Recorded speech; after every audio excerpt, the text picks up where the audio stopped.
Hi, I'm Mike Bauer. I own Marathon Precision, a tool and die business with a big machine shop in the suburbs of Chicago.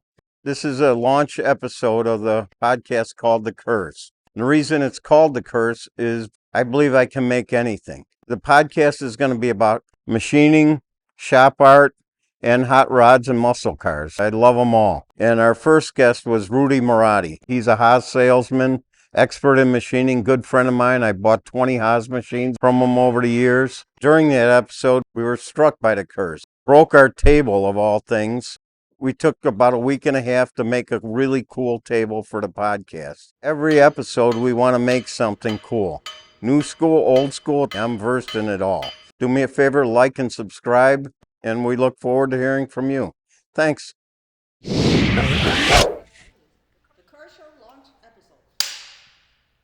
Hi, I'm Mike Bauer, and I own a machine shop and a tool and die business in Wheeling, Illinois. I'm really proud of my shop. It's a big shop. Modern Machine Shop just picked us as a top shop in America. And I listen to a lot of podcasts. I want this one to be different because I believe I have a curse. And the curse is I believe I can make anything. Everything I see, it could be a traffic light, it could be a phone booth, a mailbox, a tube. I wake up in the middle of the night and I see something on some social media, and next thing I'm up all night reading about it. And I own a big machine shop. I can make anything. And we have a lot of fun in my shop. I mean, we all work hard. My guys are sharks. We have, I don't know how many 5-axis machines, 10-axis lathes. You name it, any kind of machine from blacksmith, chemical machining, lasers, welders, plancher grinders, ID, OD. I have everything. EDMs. There's nothing I don't have in my shop. And if I don't have it and we need it to make that fucking thing that we want to make, I'll buy it. And one of the reasons we won top shop is because of that philosophy. Is you put the money before the cart. Most business owners do just the opposite. Oh, I got to get that job in order to buy the equipment. Fuck that. Buy the machine, make it work somehow, and then grow into the machine. So this podcast is going to be about three things that I'm really passionate about. Is in the machining world, I'm not bad. I'm pretty good. In the tool and die world, same thing. I love cars. In the back of our shop, we built an old gas station. There's got to be 20 cars here. That some are mine, some are my kids, some are my guys. Anybody's free to use my shop.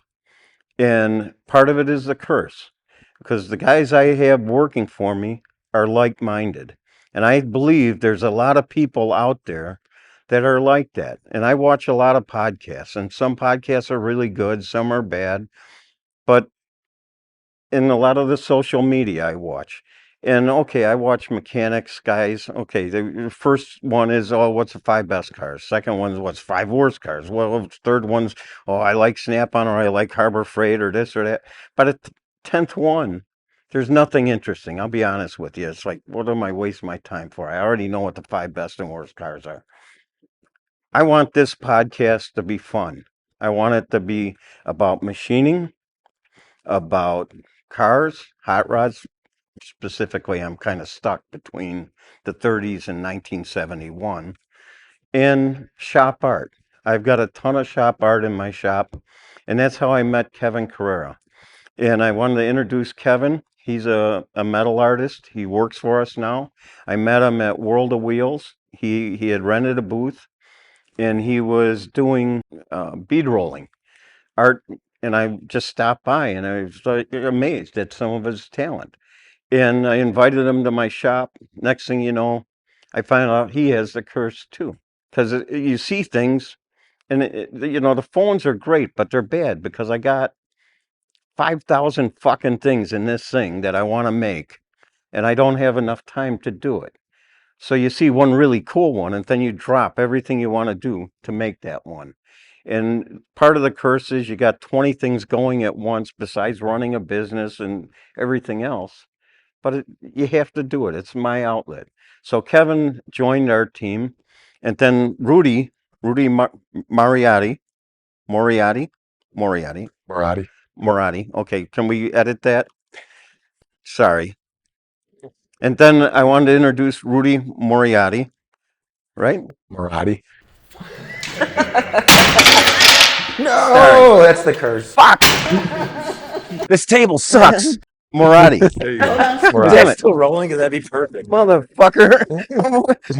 God, that is, leave the fucking camera rolling. Don't edit this out. Because this is a fucking curse. I'm sorry, Rudy. I should have known that. But god damn it, you know, this fucking table is shit.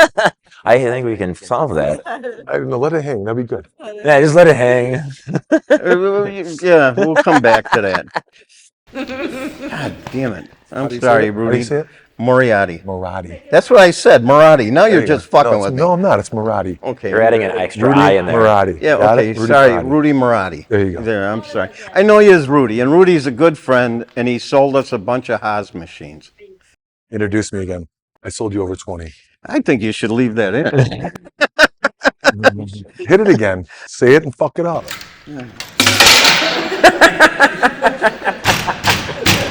We need a new table. How about that? How about we just stop what the fuck we're doing, and you know what the curse is?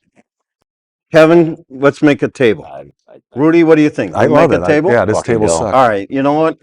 Let's do another podcast a week from now, and you come back, and I'll have your name down fat, Rudy Marotti. You got it.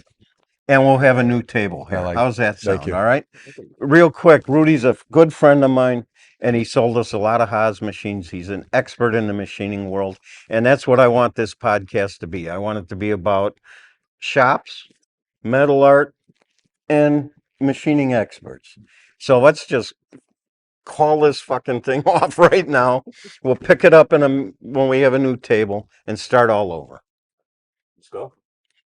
Cut.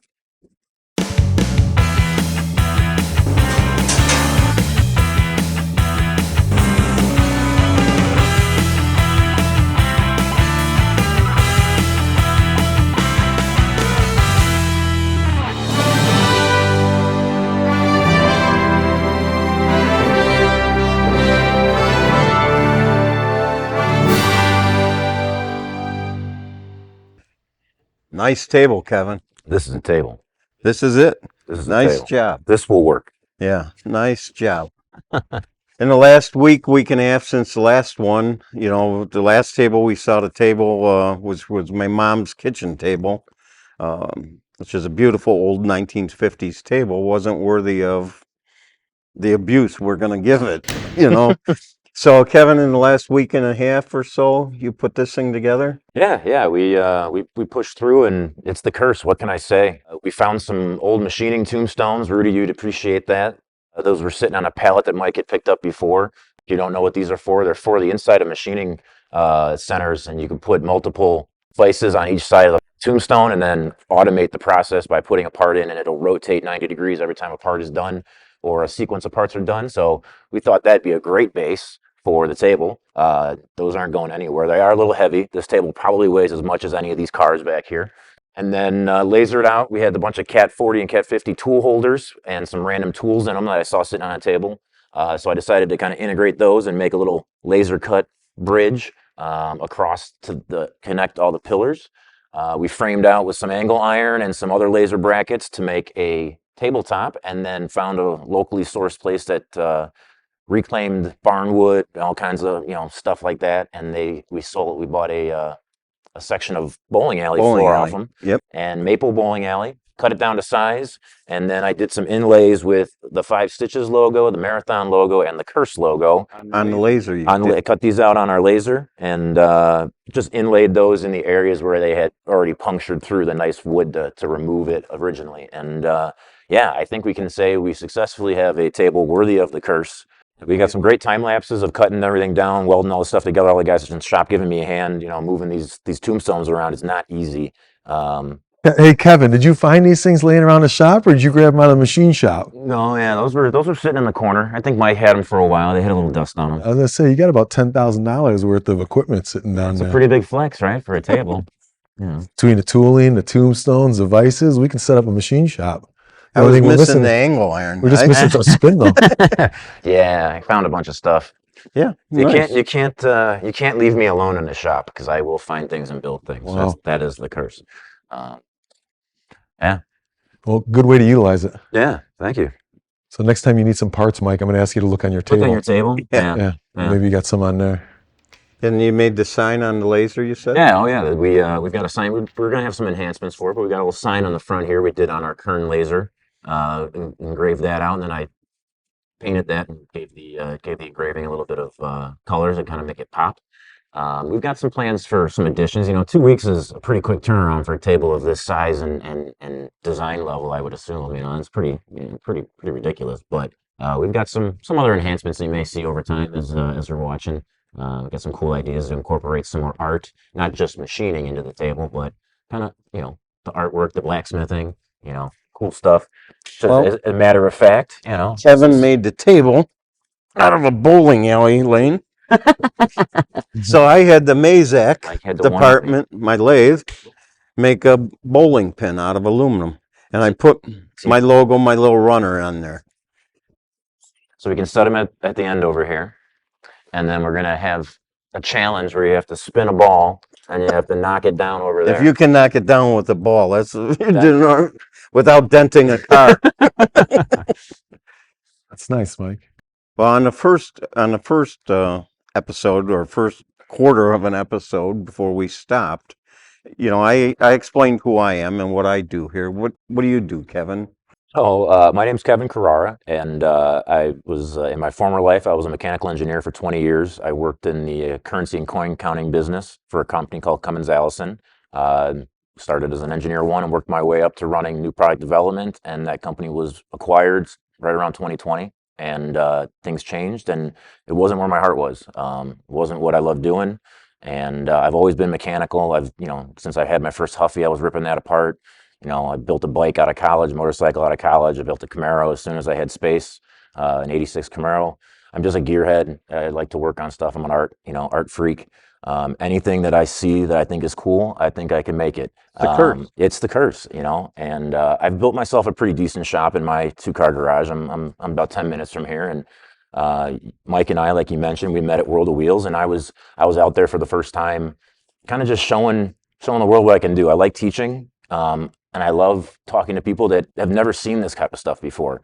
I had so many kids come up and, were very interested in what a bead roller was. And I showed them, and I even got them into doing it. I drew a little photo and they were doing it. So Mike met me there and we got to talking, and he asked me what I needed as a business to be successful. And I said I could use a little bit more space. And as Mike said, he's got plenty of space. And so I'm kind of squatting over here in the corner now, and he's giving me some area, and we're just creating now, kind of unlocking everything that, both what you have available here and our creativity. And I don't think there's a day that goes by where you and I don't look at each other and say that's the fucking curse, because there's some idea in our head that either we're building a table or we're building, a Rubens tube or a phone booth or whatever. No day is dragon. Yes, you name it. Yeah, every day is something different, and it's honestly probably the best thing that's ever happened to me. Cool.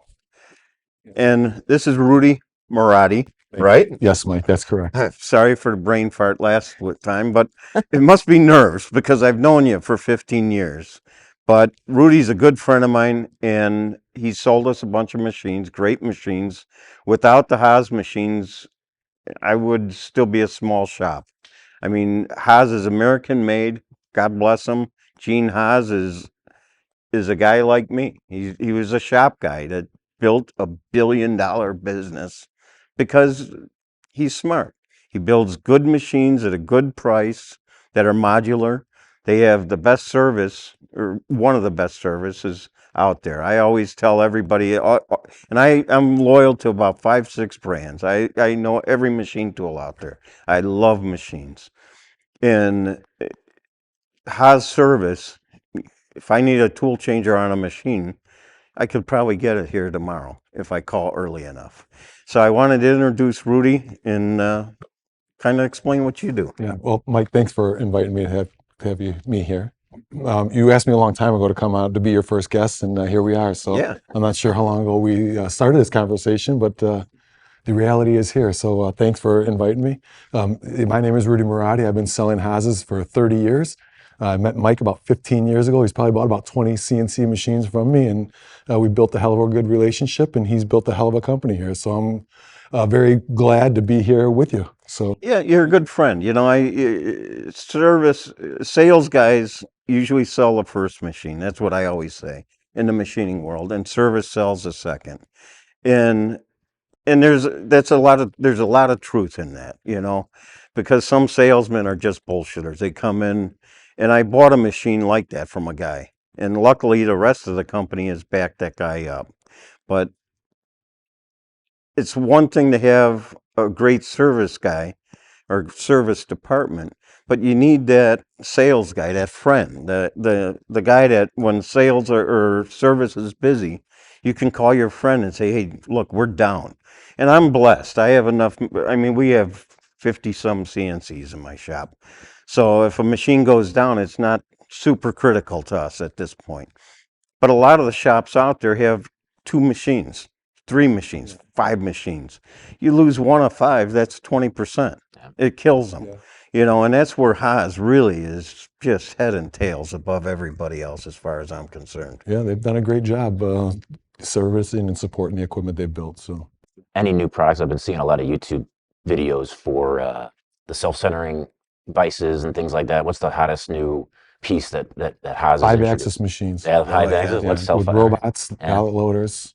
Yeah, if you don't have a 5-axis machine or some sort of automation, whether it be a pallet, I believe in pallets myself. Yeah. I bought the first Haas pallet machine. Pallet loader, yeah. Pallet loader, Yeah, you guys? vertical, yeah. Yeah, vertical. 4 pallet, VF2 YT YT with 5 tables, I Yeah, think. yeah. Four plus 1. 4+1.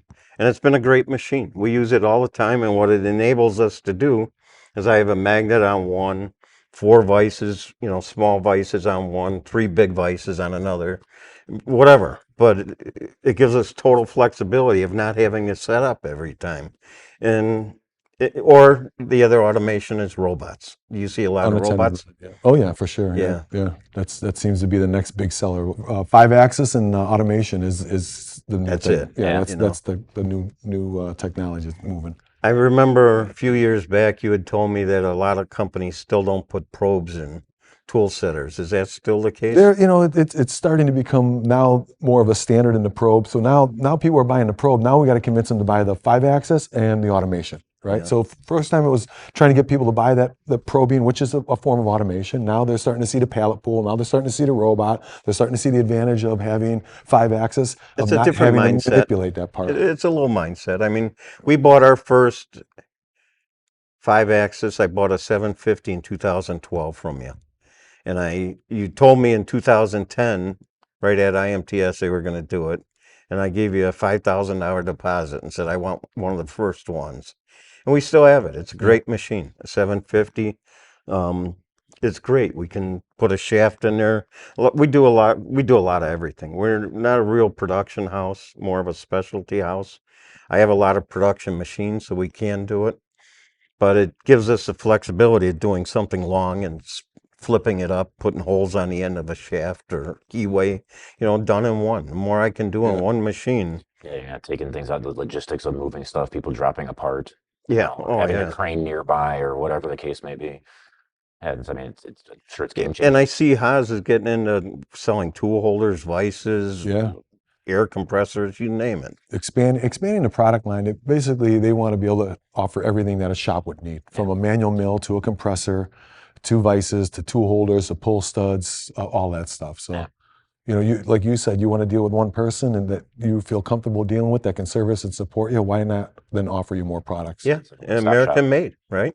Most of it, yeah. Some of it we're white labeling it. You Yeah. know, we can't make everything. So. No. But if we partner with a good partnership and we can service and support it, like you had mentioned earlier, people want to buy from us because we can service it. But why not put our name on it? Yeah. There's I a agree. Haas right here over in right off the highway. How many branches are there? Is there a Haas pretty much in any metro? Haas is basically distribution. So basically we have territory. So there isn't another Haas dealer in the area. So Okay. the only Haas dealer that we own as a dealership is Illinois and Indiana. Okay. We also have the Florida, we have Connecticut, we have Louisiana, we have Germany, Ohio, Kentucky. So as a dealership that we own quite a few of the Haas distribution networks in the United States. Okay. You know, it's funny because geographically, certain machines do really well in certain areas. If you go up to the Northeast, you'll see a lot of Matsuras. You know, if you go out, well, I talk about everybody. I know it hurts, right for the heart. You know, right for the heart. But this is going to be about everybody. You know, because I have Matsuras, I have Sodix, I have Haas, I have Mazaks. Basics, yeah. You know, and they're all good machines. I have lasers, and everybody has their pick for what they feel comfortable with that type of tool. We also don't You wanna, know, you also can't put everything in one basket too, because you could kind of paint yourself in a corner if you kind of put all your eggs into one. if you're dealing with a company like Haas, I don't think that'd be a Certainly, problem. yeah. I mean, You know, if you're dealing with a company, well, I don't want to mention negative. I will never mention negatives on this podcast. But it's- It's not what this is about. It's about what I believe has made me successful, and I don't like tearing people down. You know, I'd rather say, you know, but geographically, certain areas do really well. You know, shifting gears now. That could be part of the distribution network. I think so. I is that think also so. based on And what type of industries are in those well, areas? exactly. That's what I was going to say. Is, you know, you go up to Northeast, Pratt and Whitney was up there, Rolls Royce Yeah. was up there. You go down to St. Louis, you know, you got McDonnell Douglas was down there. California, a lot of aerospace. Mhm.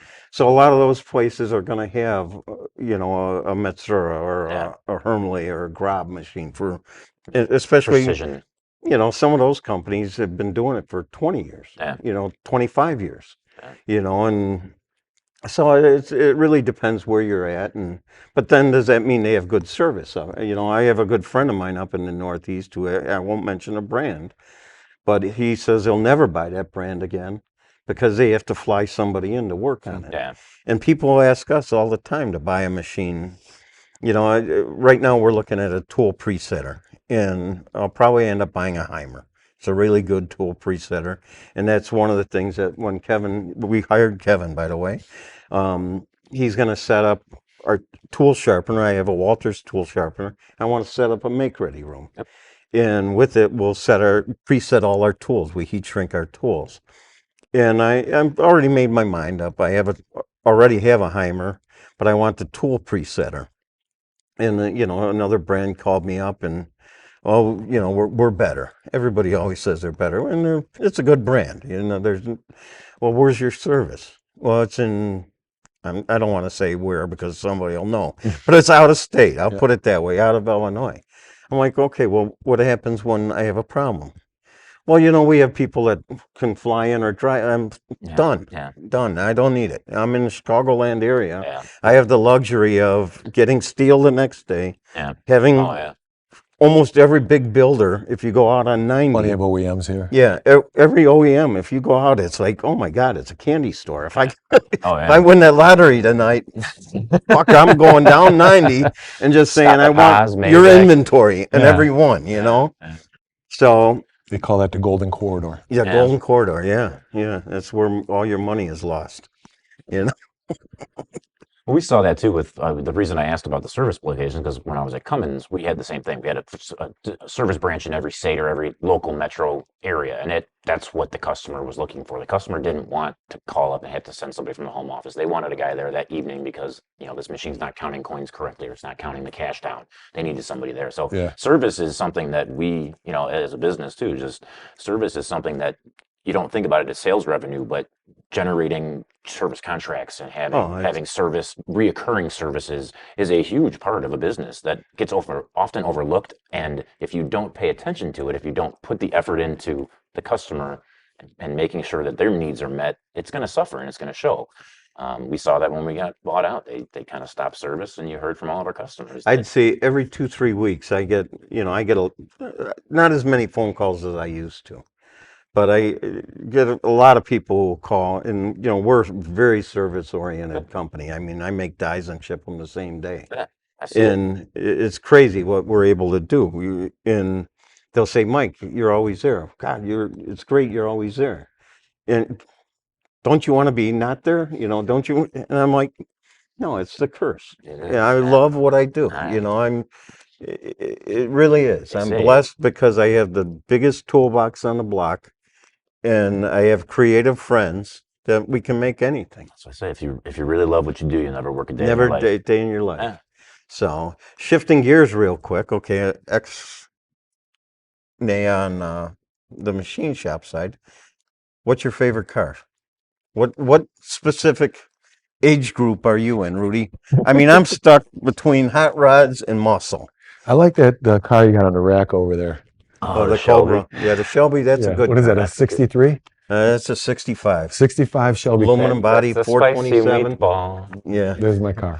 yeah, yeah. See, I'm short, so that's a good car for me. I don't think I You could. guys I wouldn't get be in able to it. fit- You yeah, might be you and me looking probably. over the windshield. We should get You asked me about the power and the leg. I like that car over there. power to weight ratio on that is Yeah, that's a ridiculous. nice Yeah, Yeah. yeah. So, what era are you from? 80s or For 70s? the cars or when I Yeah. was born? Oh, no, You're no, talking about my cars. age? No, cars. I mean, everybody, because car culture is changing right now. I mean, car shows up until a few years ago really were 50s, 60s, early 70s, up to 72, basically. But now my generation is, getting old, selling car collections. If you look at Meekum or Barrett, huge collections are being sold right now. Yeah. Guys with 20 cars, 50 cars selling them Yeah. because their kids don't want them. And hell, a guy's 75 years old. He doesn't need 50 cars anymore, And you see the next generation of cars coming up, whether it be like mid 70 Trans Ams are hot. You get into the 80s, Grand Nationals. The You can IROC. argue with that, right? The old IROC. Yeah. And you get Well, into the that's not- 90s, it's Fox Body Mustangs. Yeah. And you see all the car shows now changing where they're coming in. And then now the next one is the Japanese cars, the tuner cars. And a good example is across the street is a shop that known all over the country for Japanese cars and car parts. And twice a year they have a car show. And the last one they had 800, 900 cars out there, the entire block. No kid. I let them use my parking lot, so there's 150 cars around my building. And I took out, an iconic car. I took out a 69 Camaro, parked it out there. Could have been a fucking school bus. No one looked Might at have- it. Could have cared less. Yeah. If it was a 1970 240Z, I would have had, it would have been like a Bugatti out there, Yeah. a Veyron.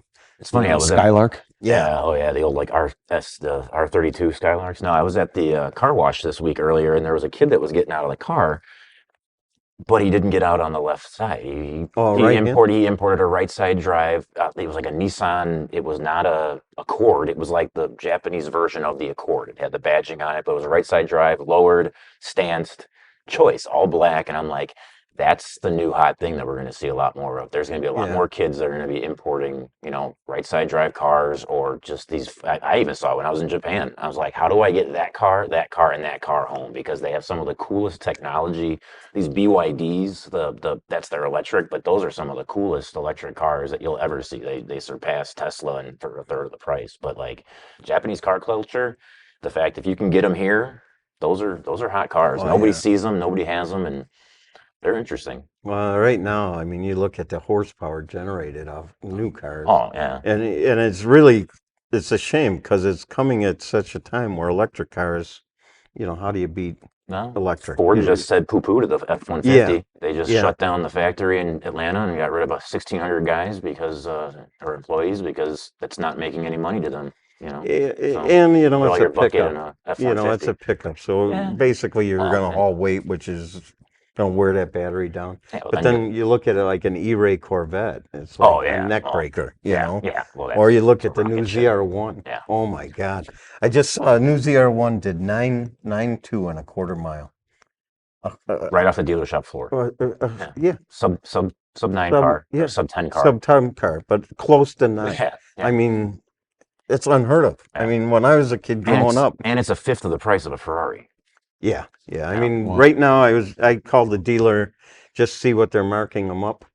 Over MRSP, it's 125 to 175,000. Over. How is that So- even legal? Like, Yes, it's 'Cause you it's got supply it. and demand. Yeah, Supply but and it's demand. like So it's $200,000 car. It lists at 230-ish. So another 120 on top of that. Yeah. wow. Wow. But it's 400. 400. You're in the stratosphere of cars. I mean, Yeah. you got to That's be. like supercar. Oh, it'll blow a Ferrari out. A Porsche GT3, that ZR1, they took it to the 4 biggest tracks here in the U.S. and it destroyed everybody not by 1 second, by 3 to 10 seconds. Wow. And they took it to Nürburgring in Germany, and it did a 648 with GM engineers driving it. Yeah. Wasn't even a pro driver. Yeah. And then there's a guy on YouTube called Misha who lives close to the ring. And he has great videos if you want to watch great videos from the Nürburgring. And he went through and watched the engineers drive it, and he thinks he could have shaved 5 to 10 seconds more off of it, just by missing a curve Taking things, here, or hitting the apex different. Well, speaking of racing and talking about the end of the F1 season, how did Haas didn't fare too well? We ended up in the middle of the pack, right? Yeah. Probably like 6th or 7th place. Ocon did really good this year. Yeah, SMI was he doing did really good, well. yeah. Real good. What did you get to go to any of the races this year? Yeah, I do get the luxury of going to some That's races awesome. at Formula One. Which ones did you get to Haas go to? did actually do pretty well. Your results from this year put you for your pit stalls for next year, so we actually are is that sitting right? pretty good. Nice. Yeah, next year's going to be interesting though. I'm hearing a lot of interesting cars because in the there. whole new redesign and the half electric, half gas rules, and there's already a little bit of controversy of people trying to trick that and kind of figure out the boy. ways around that. Like that was why Petronas, Mercedes won for the first 7 years in a row. They figured out the new car, and then nobody could touch them, and then Red Bull caught up, and everybody figured it out. But Now this McLaren, and now next we're hoping for Haas. well, this next year is going to be all new. Like you're talking a everybody brand will new get started car, with a and new nobody- slate. New Cadillacs in there. New Cadillacs coming in. You got 12, you got 22 drivers now. It's going to be, it's fun. We're excited. We like it. Oh, I bet. Oh, and we picked up Toyota what is it? TGR, Toyota Gazoo Racing. Oh, okay. Is, TGR. Is that the drift? That's not the drift racing, is it? Well, it's just for their engineering. So they're going okay. to be the title sponsor of our team now. So Oh, it'll okay. be TGR Haas. Okay. I'll tell you what, that Verstappen, the driver, did you see what he did in GT3 racing? Yeah. At the Nürburgring? He's just he's a wheelman. He's a wheelman. not unbelievable. During F1 season, he takes a weekend off and That's a record. sets a record. It's like him and Travis Pastrana. Travis Pastrana can drive anything with a motor. Yeah. And he just did a. If you've ever seen Gymkhana, he just did a kind of a memorial to Gymkhana. Ken Block. Gymkhana is this. You're talking about the Japanese. It's like a lot of drift and heavy, just maneuvering around things that you would. They take over cities. They shut them down. Watch Gymkhana if you're interested in that stuff. But Travis Pastrana just did one in a 1985 Subaru Brat all-wheel drive all through Australia, and it was one of the raddest videos that just came out. But another wheelman. Some of these guys it's their curse. That's. I can drive anything except a forklift in this goddamn place. Because the wheels are backwards. Maybe we got to turn you around. It's got a hole in it from a fork, or they don't let me on it anymore. It used to be I could drive them, but Jesus Christ. Yeah, I think we got to turn the seat around so the wheels turn in the front for you, something like that. So, but yeah, no, I love cars. And then going back to the third thing, I want to be on podcasts, and we'll do some short social media posts here and there, some reels of jobs we're working on.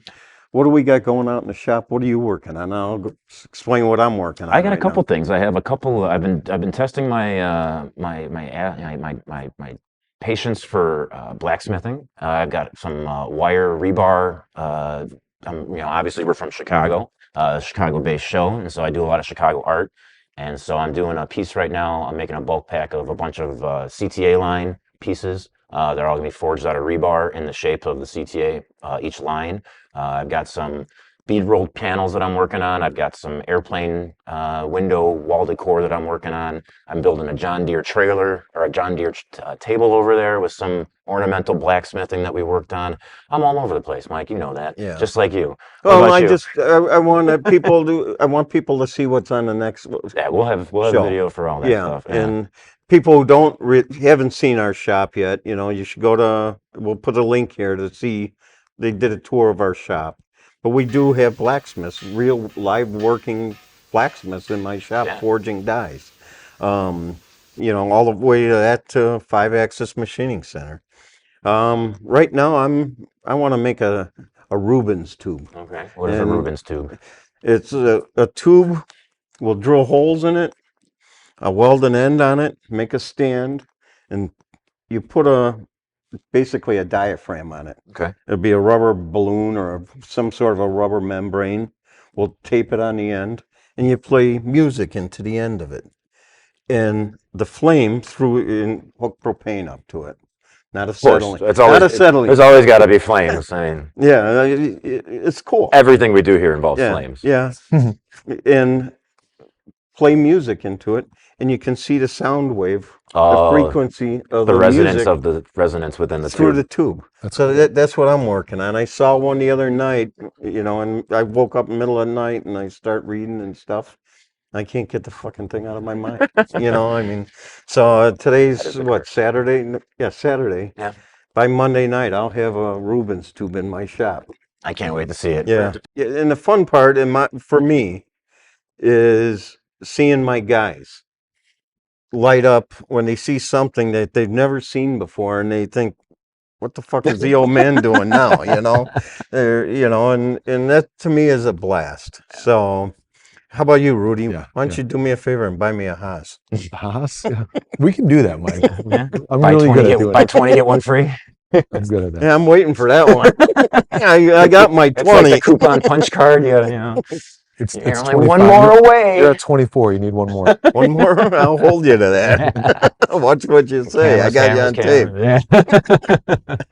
No, but anyways, I want to thank you, Rudy, for coming in. Oh, I thank you. really enjoy working with you, and you know, we've made a good team together. You know, with Haas, not just Haas and Marathon, but Rudy Marotti and Wow. Marathon. Hey, Mike, do you remember how we met? I remember I had bought the first machine I bought was a used Haas. Yeah. And I think you came in right after that. Yeah, my parts department said that you had called in and ordered parts and you weren't in our system, and said Yeah. I should probably go visit this guy who bought a new Haas over there. And I walked in and I said, "Hey, Mike, you got a Haas back there?" He says, "I sure did." And I said, "Well, I'm your salesman. If you ever need any more, let me know." And That here we are, started the 15 years friendship. The later. rest is history. And what did I tell you when I bought the first Haas? That I'd end up with 20 of them. Yeah, you did. And we have 20. He did say that. And this year in my business, I have a saying in my business. And basically, what I've told everybody is I'm striving for 25. Strive for 25. I plan on growing my company 25%. And I'm really goal oriented. And I think going back to the machine shop world, in any business, I think you have to have goals, you know.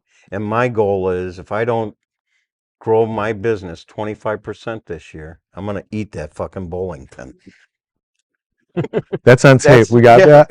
That's on tape. That's how confident I am that when I set my mind to something, we're going to do it. And the first time I met you, I told you I'd end up with 20. I have 20. He did. And, you know, we have all sorts of other equipment, grinding equipment. So I have Okamotos and this and that. But my goal now is 25%. And I think any shop out there should strive, you know, in 2010, because I'm not a business guy at all. I won Top Shop in America in business strategy, which still fucking amazes me because I can't figure that out yet. But that's how we Get won something it. right. And in my shop, I have, you know, I say we're sharks because I can swim with anybody. I really can. We have 5-axis programming, you name it, I have it. You know, there's nothing that scares me. But winning on business strategy